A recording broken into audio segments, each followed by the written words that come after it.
The Truth About Angels by EllenGWhite. Chapter 4. The Origin of Evil. The origin of evil, a mystery. The angels had been created full of goodness and love. They loved one another impartially and their God supremely, and they were prompted by this love to do His pleasure. The law of God was not a grievous yoke to them, but it was their delight to do His commandments, to hearken unto the voice of His word. But in this state of peace and purity, sin originated with him who had been perfect in all his ways. The prophet writes of him, "Thine heart was lifted up because of thy beauty. Thou hast corrupted thy wisdom by reason of thy brightness." Sin is a mysterious, unexplainable thing. There was no reason for its existence. To seek to explain it is to seek to give a reason for it, and that would be to justify it. Sin appeared in a perfect universe, a thing that was shown to be inexcusable. The Signs of the Times, 28th of April, 1890. God had a knowledge of the events of the future, even before the creation of the world. He did not make His purposes to fit circumstances, but He allowed matters to develop and work out. He did not work to bring about a certain condition of things, but He knew that such a condition would exist. The plan that should be carried out upon the defection of any of the high intelligences of heaven. This is the secret, the mystery which has been hid from ages, and an offering was prepared in the eternal purposes to do the very work which God has done for fallen humanity. The Signs of the Times, 25th of March, 1897. The entrance of sin into heaven cannot be explained. If it were explainable, it would show that there was some reason for sin. But as there was not the least excuse for it, its origin will ever remain shrouded in mystery. The Review and Herald, 9th of March, 1886. God did not create evil. He only made the good, which was like Himself. Evil, sin, and death are the results of disobedience, which originated in Satan. The Review and Herald, 4th of August, 1910. The first inklings of evil. There was a time when Satan was in harmony with God, and it was his joy to execute the divine commands. His heart was filled with love and joy in serving his Creator, until he began to think that his wisdom was not derived from God, but was inherent in himself, and that he was as worthy as was God to receive honor and power. The Signs of the Times, 18th of September, 1893. Though God had created Lucifer noble and beautiful, and had exalted him to high honor among the angelic host, yet He had not placed him beyond the possibility of evil. It was in Satan's power that he chose to do so, to pervert this gift. He might have remained in favor with God, beloved and honored by all the angelic throng, presiding in his exalted position with generous, unselfish care, exercising his noble powers to bless others and to glorify his Maker. But little by little, he began to seek his own honor and to employ his powers to attract attention and win praise to himself. He also gradually led the angels over whom he ruled to do him service, instead of devoting all their powers to the service of their Creator. The Spirit of Prophecy, Volume 4, page 317. Little by little, Lucifer came to indulge the desire for self-exaltation, though all his glory was from God.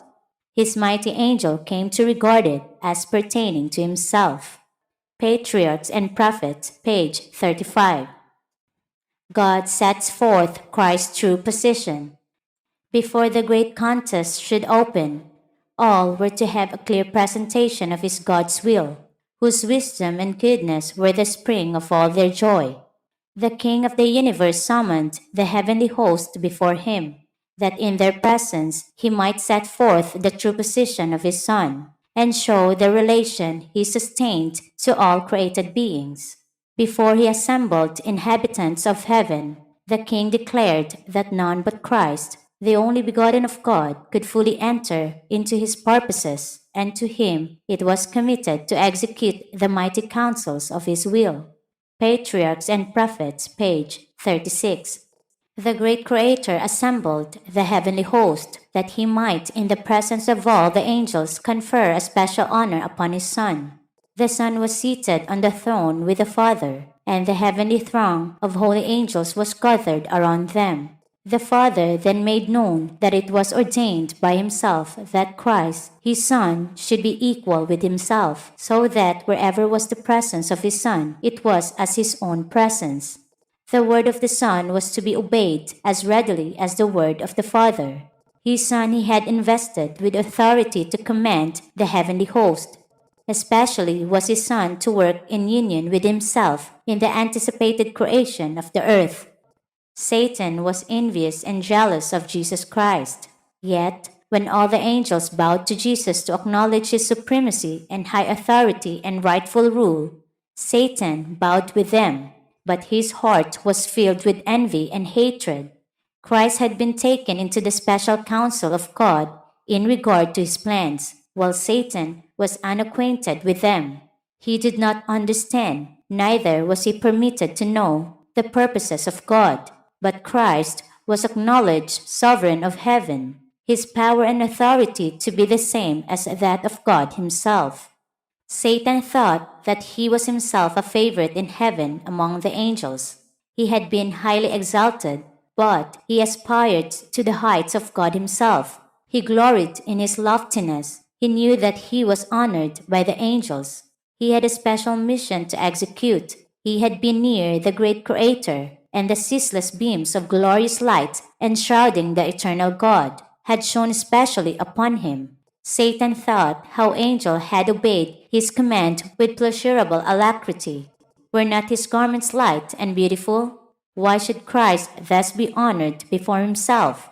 The Spirit of Prophecy, Volume 1, pages 17 and 18.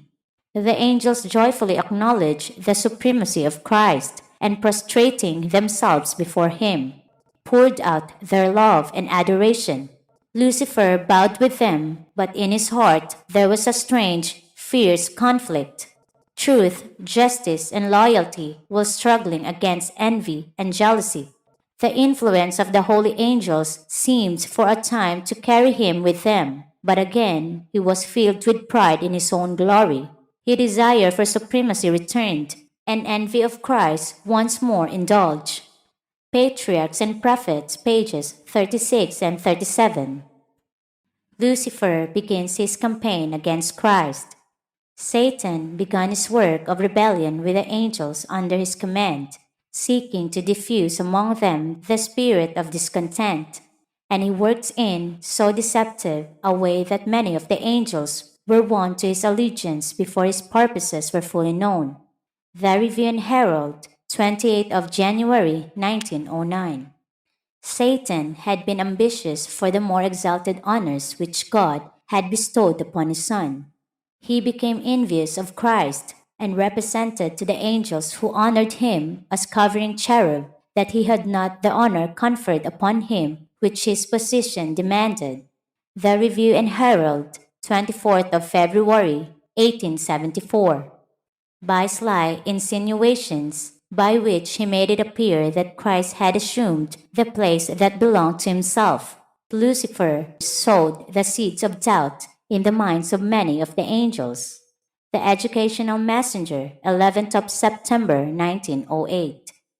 His Lucifer work of deception was done in so great secrecy that the angels in less exalted positions supposed that he was the ruler of heaven. This Day with God, page 256. Angels that were loyal and true sought to reconcile this mighty, rebellious angel to the will of his Creator. They justified the act of God in conferring honor upon Jesus Christ, and with forcible reasoning sought to convince Satan that no less honor was his now than before the Father had proclaimed the honor which he had conferred upon his Son. They clearly set forth that Jesus was the Son of God, existing with him before the angels were created, and that he had ever stood at the right hand of God, and his mild, loving authority had not heretofore been questioned, and that he had given no command but what it was joy for the heavenly host to execute. They urge that Christ receiving special honor from the Father in the presence of the angels did not detract from the honor that he, Satan, had heretofore received. The Spirit of Prophecy, Volume 1, page 19. He, Lucifer, gained the sympathy of some of his associates by suggesting thoughts of criticism regarding the government of God. This evil seed was scattered in a most seducing manner, and after it had sprung up and taken root in the minds of many, he gathered the ideas that he himself had first implanted in the minds of others, and brought them before the highest order of angels as the thoughts of other minds against the government of God. The SDA Bible Commentary, Volume 4, page 1143. Lucifer at first so conducted his temptation that he himself stood uncommitted. The angels whom he could not bring fully to his side, he accused of indifference to the interests of heavenly beings. The very work which he himself was doing, he charged upon the loyal angels. It was his policy to perplex with the subtle arguments concerning the purposes of God. Everything that was simple he shrouded in mystery, and by artful perversion cast doubt upon the plainest statements of Jehovah, and his high position, so closely connected with the divine government, gave greater force to his representations. Patriarchs and Prophets, page 41.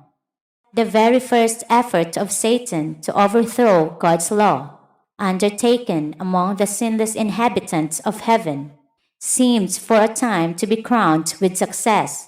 A vast number of the angels were seduced. Patriarchs and Prophets, page 331.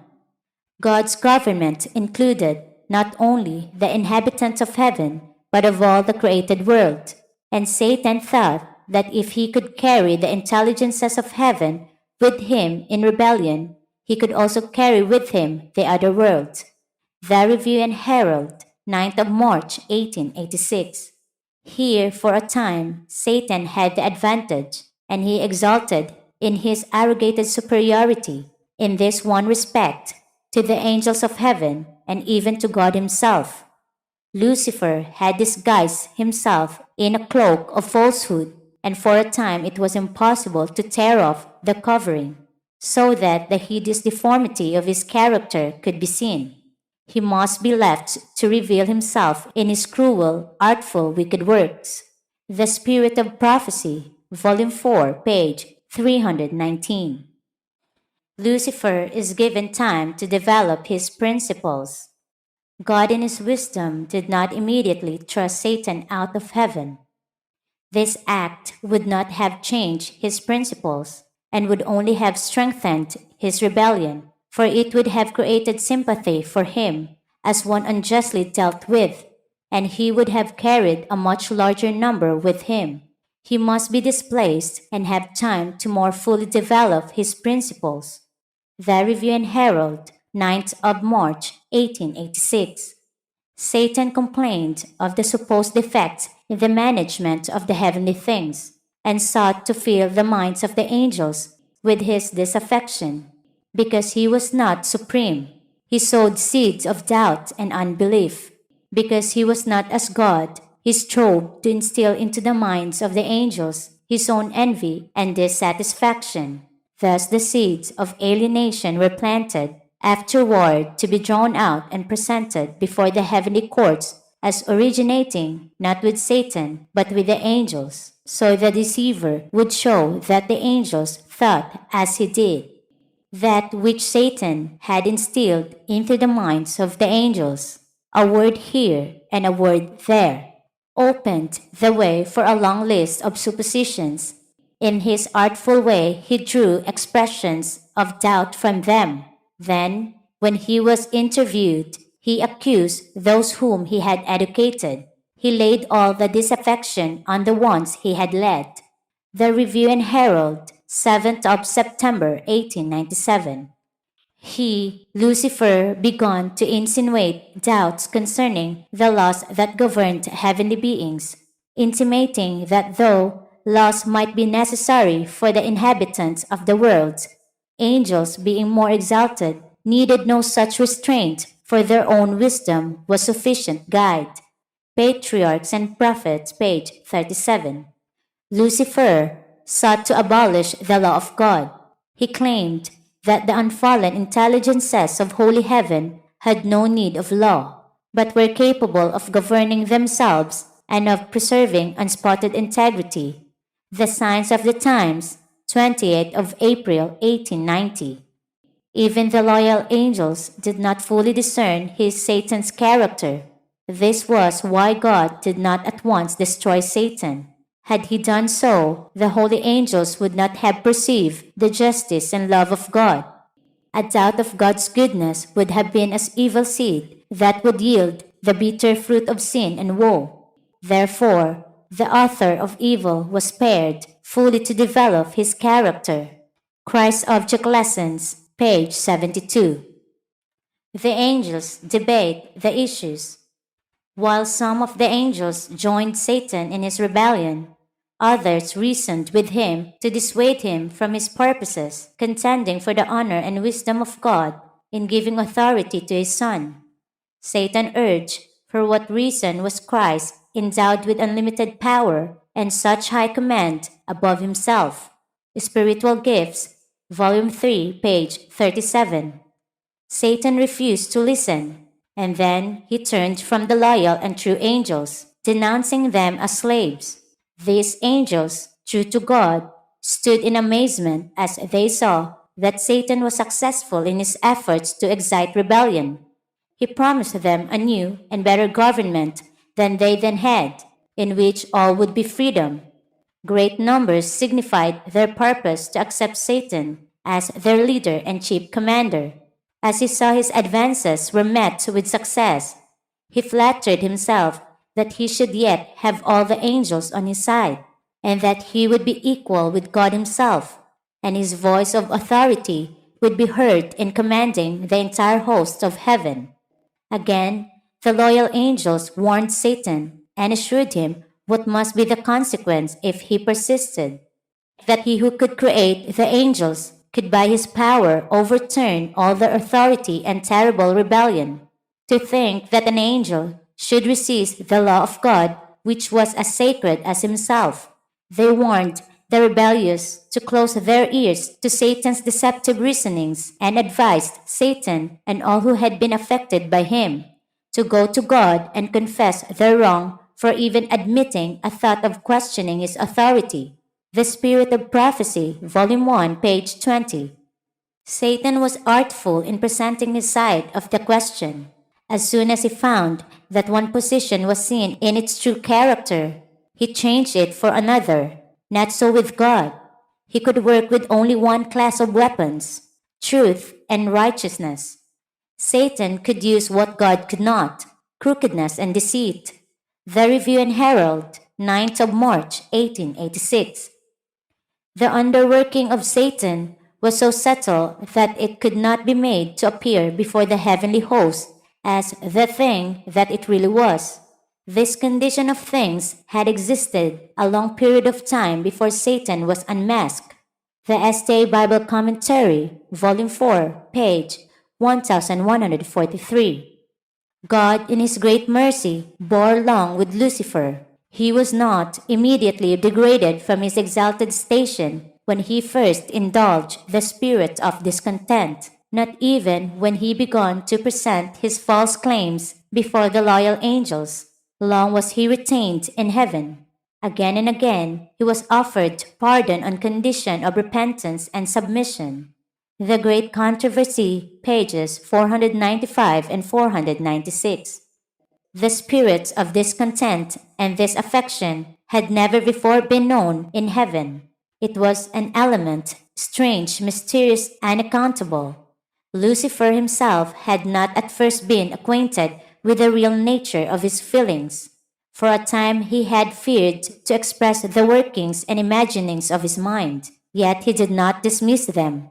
He did not see whither he was drifting, but such efforts as infinite love and wisdom only could devise were made to convince him of his error. His disaffection was proved to be without cause, and he was made to see what would be the result of persisting in revolt. Lucifer was convinced that he was in the wrong. He saw that the divine statutes are just, and that he ought to acknowledge them as such before all heaven. Had he done this, he might have saved himself and many angels. He had not at that time fully cast off his allegiance to God, though he had left his position as covering cherub. Yet if he had been willing to return to God, acknowledging the Creator's wisdom and satisfied to fill the place appointed him in God's great plan, he would have been reinstated in his office. The time had come for a final decision. He must fully yield to the divine sovereignty or place himself in open rebellion. He nearly reached the decision to return, but pride forbade him. Patriarchs and Prophets, page 39. God meets Satan's challenge. In the councils of heaven, it was decided that principles must be acted upon that would not at once destroy Satan's power, for it was God's purpose to place things upon an eternal basis of security. Time must be given for Satan to develop the principles which were the foundation of his government. The heavenly universe must see worked out the principles which Satan declared to be superior to God's principles. God's order must be contrasted with Satan's order. The corrupting principles of Satan's rule must be revealed. The principles of righteousness expressed in God's law must be demonstrated as unchangeable, perfect, eternal. The Review and Herald, 7th of September, 1897. The loyal angels hasten speedily to the Son of God and acquaint him with what is taking place among the angels. They find the Father in conference with his beloved Son to determine the means by which, for the best good of the loyal angels, the assumed authority of Satan could be forever put down. The great God could at once have hurled this arch deceiver from heaven, but this was not his purpose. He would give the rebellious an equal chance to measure strength and might with his own Son and his loyal angels. In this battle, every angel would choose his own side and be manifested to all. The Spirit of Prophecy, Volume 1, page 21. Lucifer becomes Satan. Satan determined to make himself a center of influence. If he could not be the highest authority in heaven, he would be the highest authority in rebellion against the government of heaven. Head he would be, to control, not to be controlled. The Review and Herald, 16th of April, 1901. Many of Satan's sympathizers were inclined to heed the counsel of the loyal angels and repent of their dissatisfaction and be again received to the confidence of the Father and his dear Son. The mighty revolter then declared that he was acquainted with God's law, and if he should submit to servile obedience, his honor would be taken from him. No more would he be entrusted with his exalted mission. He told them that himself and they also had now gone too far to go back, and he would brave the consequences.